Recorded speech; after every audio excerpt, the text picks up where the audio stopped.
Você, por exemplo, dá um tiro em alguém, na cabeça de alguém, você vai morrer, e na outra vida você virá com um problema na sua cabeça.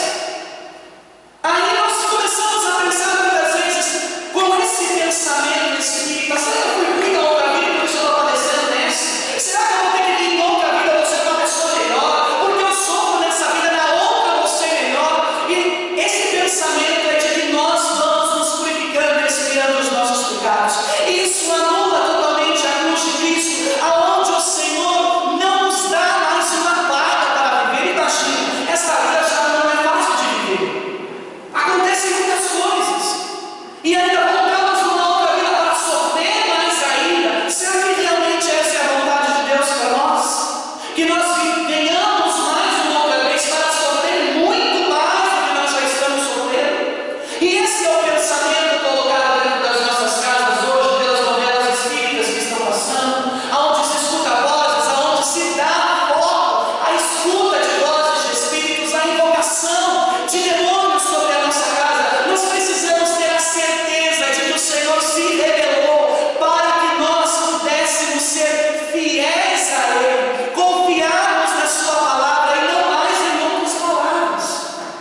É preciso que tenhamos o Senhor como uma testemunha fiel. Muitas vezes nós falamos assim: não temos referência na igreja.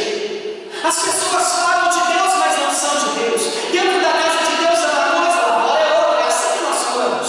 Esse é o testemunho que nós damos. Ah, mas tal pessoa está com Deus na casa de Deus, mas com um copo de cerveja lá fora. Não está honrando as orações que fazem. Mas hoje eu quero chamar a sua atenção a olhar para uma testemunha, a olhar para um Deus que não só disse: vivamos dessa forma, mas um Deus que viveu segundo a vontade do Pai.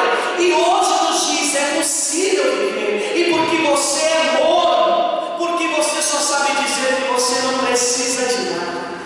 Nós precisamos nos atentar, meus amados, aonde a igreja diz que o primeiro amém revelado no catecismo da igreja é o amém que está ligado à palavra crer. Por isso, logo no início da nossa igreja, quando recebemos o batismo, nós fazemos a oração do creio. Creio num Deus que é Pai e Todo-Poderoso. Nós já começamos a assumir toda a pessoa do Pai, do Filho e do Espírito Santo, e começamos a dizer: é verdade, aconteça isso na minha vida. Eu assumo esse Deus que é Pai e Todo-Poderoso na minha história. Eu assumo esse Deus que é soberano. Por isso que nós precisamos, quando rezarmos o creio agora na Santa Missa, prestarmos atenção que nós invocamos um Deus ao qual nós assumimos na nossa vida e trazemos toda a sua presença que significa na nossa história.